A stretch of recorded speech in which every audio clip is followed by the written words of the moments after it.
اور یہاں بیٹھنے والے اسٹیبلشمنٹ کے ان کارندوں کی جنہوں نے آج میرے سمیت، جبکہ میں یہاں خان صاحب کے کئی کیسز میں وکیل ہوں، میرے سمیت ہماری سارے وکلاء کو کسی کو اندر نہیں جانے دیا، چند ایک لوگوں کو جانے دیا، باقی ہم لوگ باہر کئی گھنٹے انتظار کر کے ہم واپس سے آ رہے ہیں۔ یہ ان کی ایک نہ صرف توہین عدالت ہے بلکہ ان کی بدماشی اور بے ایمانی ہے۔ اور اوپن کورٹ ٹرائل کا مطلب یہ ہوتا ہے کہ جو وکیل کوئی اس میں وکالت نامہ ہے یا نہیں ہے، یا کوئی ایون میڈیا کا پرسن یا کوئی بھی شخص اگر ان پروسیڈنگز کو اٹینڈ کرنا چاہے اور وہ جانا چاہے تو وہ جا سکتا ہے۔ 13 تاریخ کو توہین عدالت کا کیس لگا ہوا ہے، انشاءاللہ تعالیٰ ایک اور توہین عدالت میں نے لگا دی ہے، ان کے خلاف میں ایکشن لوں گا قانون کے مطابق، اور ان ساری انتظامیہ کے جو لوگ ہیں ان کے خلاف جو پروسیڈنگز ہوں گی، آپ سارے میڈیا کے لوگ اس بات کے گواہ ہو، اور پوری قوم سے میں مطالبہ کرتا ہوں کہ ان کٹ پتلیوں کے پاس کوئی اور طریقہ نہیں ہے کہ غیر قانونی طریقے سے، غیر آئینی طریقے سے عمران خان کو جیل میں بند رکھنا۔ مجھے یہ بتائیں، جو سپریم کورٹ نے نئی ججمنٹ دے دی ہے، ان امینڈمنٹس کو جن کو جسٹس عمر بندیال صاحب نے ختم کر دیا تھا، اس کے بعد اس واحد کیس ہے توشہ خانہ، جس میں ابھی ضمانت نہیں ہے، ابھی ضمانت کا کیس ڈیسائیڈ ہونا ہے بشریٰ بی بی کا اور عمران خان صاحب کا، لیکن جب وہ جورسڈکشن ہی ختم ہو گئی ہے نیب کی، تو کس کاہے میں، کس حیثیت میں انہوں نے ان کو گرفتار رکھا ہوا ہے؟ یہ غیر آئینی اور غیر قانونی کام ہے۔ ان کو فوری طور پر دونوں کو، میاں بیوی کو، عمران خان اور بشریٰ بی بی کو ریلیز کر دینا چاہیے، اور اگر یہ نہیں کرتے ہیں تو یہ آئین کی بھی توہین ہے، قانون کی بھی توہین ہے، اور یہ سمجھا جائے گا کہ انلیگل کنفائنمنٹ میں عمران خان اور بشریٰ بی بی کو رکھا ہوا ہے۔ کل کے جلسے کے حوالے سے بات کرتے ہیں، یہ کہتے ہیں کہ ہم نے جلسہ کرنے کی اجازت دی۔ میں ان سے سوال کرتا ہوں، یہ جلسہ میں رکاوٹ جلسہ نہ کرنے کا اجازت نامہ تھا، این او سی تھا، یا جلسہ کرنے کا این او سی تھا؟ جلسہ کرنے کے لیے یہ ضروری ہوتا ہے، سب سے پہلے تو جلسہ ہوتا ہے شہر کے مڈل میں، شہر کے درمیان میں، جہاں سے لوگ پیدل چل کے یا گاڑیوں میں یا موٹر سائیکلوں میں آئیں، اپنا جلسہ اٹینڈ کریں اور واپس چلے جائیں۔ اس کو پیچھے کر لیں۔ اب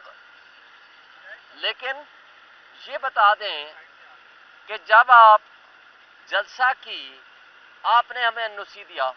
ہمیں روٹس بھی بتا دیے کہ جناب آپ کی فیسیلیٹیشن کے لیے ہم کہہ رہے ہیں آپ ادھر سے چلے جائیں، آپ ادھر سے چلے جائیں، آپ ادھر سے چلے جائیں۔ پرسوں رات سے 30 جگہوں سے زائد جگہوں پہ راستے بند تھے۔ اب ہمارے اسلام آباد کے لیے تھا کہ جی مارگل ایونیو پہ چلے جائیں، جب ہم وہاں پہنچتے ہیں تو پتہ چلتا ہے وہ بھی بند۔ پنڈی والوں کے لیے تھا جی آپ روات سے ہو کر ادھر سے چلے جائیں، وہاں پہنچتے ہیں تو روات والے بھی بند۔ اسلام مری والوں کے لیے تھا کہ جی آپ وہاں سے آئیں گے 17 میل سے ہوتے ہوئے، شاہپور سے ہوتے ہوئے وہاں سے نکل جائیں گے، پتہ چلا 17 میل پہ بھی کنٹینر رکھے ہیں اور آگے بھی راستے میں سارے کنٹینرز ہیں۔ بھائی یہ جلسہ کرنے کا اجازت نامہ تھا یا جلسہ نہ کرنے کا این او سی تھا؟ صرف یہ بتا دیں۔ لیکن اس سب کچھ کے باوجود،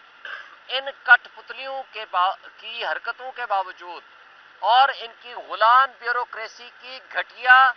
اور توہین عدالت کی جو کارروائی کریں گے ہم ان کے خلاف، کل کنٹمپٹ آف کورٹ لگی ہوئی ہے ڈی سی کے خلاف بھی، باقی لوگوں کے خلاف بھی، ہم وہاں بھی بتائیں گے۔ ان تمام تر حرکتوں کے باوجود بھی آپ نے دیکھا پورے پاکستان سے حلیم عادل شیخ پورا قافلہ لے کر آیا، وہاں سے سندھ سے لاکھوں کی تعداد میں لوگ پہنچے، اور حلیم عادل شیخ کے قافلے کو جو 4 گھنٹے کا سفر ہے سکھر تک، سندھ کے قافلے کو 16 گھنٹے میں سکھر تک آنے دیا گیا۔ صرف یہ مقصد تھا کہ رکاوٹیں پیدا کریں۔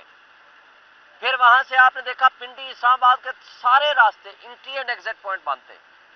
بھائی آئے کہاں سے؟ اس کے باوجود آپ نے دیکھا کہ لاکھوں کی تعداد میں لوگ پہنچے، اور نہ صرف پہنچے، اتنا جذبہ اور جنون، اپنے لیڈر عمران خان کی صرف ایک کال پہ لوگ آئے، حالانکہ لیڈر کے بغیر ہم سارے ورکر ہیں، کارکنان ہیں، علی امین گنڈا پور سے لے کر ہم سارے نیچے تک، ہم سب کارکنان ہیں عمران خان کے، لیکن عمران خان کی محبت میں لوگ نکلے، اور جتنے لوگ پنڈال کے اندر اور ارد گرد لوگ موجود تھے اس سے 2 گنا زیادہ باہر پورا موٹر وے بلاک تھا، وہاں موجود تھے، اور نہ صرف وہاں بلکہ سراؤنڈنگ میں اسلام آباد اور پنڈی کی سڑکوں پہ لوگ موجود تھے۔ الحمدللہ یہ ایک کامیاب ترین جلسہ تھا، لیکن ان کٹ پتلیوں کو شرم نہیں آتی کہ اتنے پکے کے ڈاکو بغیرت ہو چکے ہیں کہ ان کو شرم و حیا ختم ہو گیا ہے، کہہ رہے ہیں کہ جلسہ تو تھا ہی نہیں جی، ایسی جلسی تھی جی، فلاں باتیں تھیں۔ بھائی تم اپنی حرکتوں کو تو دیکھو کہ ایک عدالت کے حکم کے 6 عدالتوں کے احکامات ہیں، اس کے باوجود آپ نے جلسہ کرنے کے لیے رکاوٹیں پیدا کی، لیکن ہم اس پہ توہین عدالت بھی کریں گے، قانون کے مطابق پروسیڈ بھی کریں گے۔ اسلام آباد کے تقریباً تمام تھانوں میں غیر قانونی طور پر ہمارے کئی ورکرز اٹھائے اور ابھی تک اندر رکھے ہوئے ہیں۔ تھانہ سیکٹریٹ کا ایک بدمست ہاتھی بنا ہوا ہے، بدماش بنا ہوا ہے،